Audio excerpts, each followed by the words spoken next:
Well, in July of 2012, I was host of a weekend show on the Fox News channel. That was a great show, but frankly, not nearly as good as this show on TBN. One of my guests back in 2012 was Mr. Truett Cathy, the founder of Chick-Fil-A restaurants, and one of the greatest men I've ever met. I'd been with him a few times in various settings, such as men's prayer breakfast events, and I admired him. His company had come under attack because Truett's son, the then CEO, had made some simple references to his belief in biblical marriage. Now, the statements were not spoken against anyone, nor were they spoken harshly. It was just a simple affirmation of biblical marriage between man and a woman. But the militant advocates of same-sex marriage came after him personally, as well as the company, and they sought to destroy that business.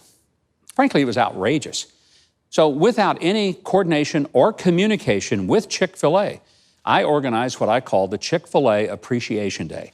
It was set for August 8th of 2012.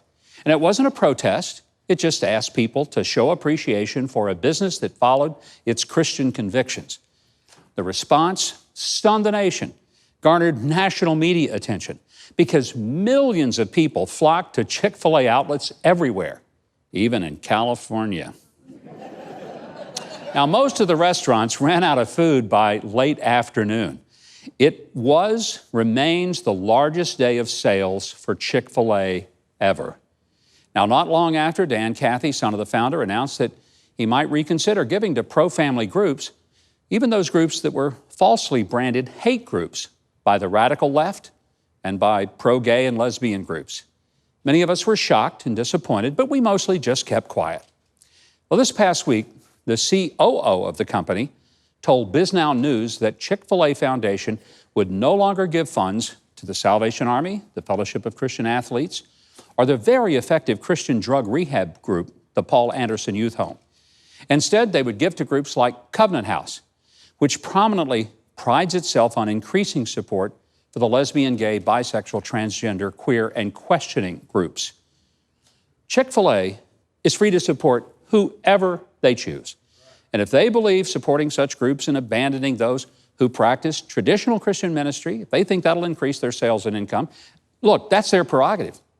But I got to confess how utterly disappointed and frankly disgusted I am that a business founded by a profoundly Christian gentleman who loved and served everyone with kindness and dignity has somehow determined that it has more to gain by seeking to appease the people who have worked really hard to keep the Chick-fil-A stores out of major cities and airports. And those same people who were pushing against Chick-fil-A were thumbing their nose at the very people who stood up for the restaurant when those groups were attacking them for exercising their freedom. You know, at the same time, Kanye West was taking a stand for Christ in the boldest way, Chick-fil-A was methodically walking back its long-standing identification with the Christian faith and hoping to do it quietly so we might not notice. Now, I'm not advocating a boycott of Chick-fil-A. I am not a big fan of boycotts, just don't like them. It's not my desire to put people out of business because they think differently than me. Frankly, companies like Apple Computer, Starbucks, and Amazon, they don't give to the causes I'd give to, but I've never sought to put them out of business or to demonize their executives or employees. But that is exactly what the left has tried to do to businesses that are run by Christians, whether it's a florist, a bakery, a wedding chapel, or a pizza place. I've admired the businesses that risk everything to stand for their values.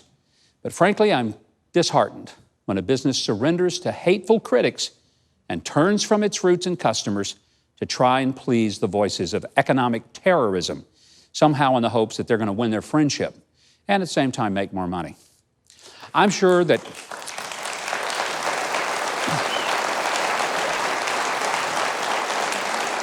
Chick-fil-A will continue to have friendly service, prompt delivery of food, but it no longer will enjoy the loyalty and respect of millions of believers who sometimes stood in line for 5 hours just to buy a sandwich and say, thanks for not caving into the pressure from people who want you out of business.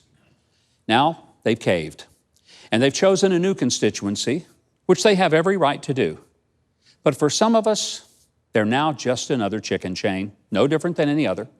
Profits first, principles subjugated to the bottom line. And one wonders, how long before they open on Sunday? You know what? They might as well.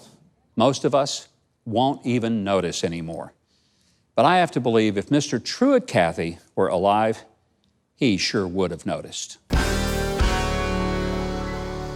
Wait, don't click that button. Well, unless it was the subscribe button, and then carry on. And while you're down there, hit that little notification bell too. Oh, and if you leave a like and a comment, I will personally give my dog Toby a treat. Leave a like, feed a dog, as I always say.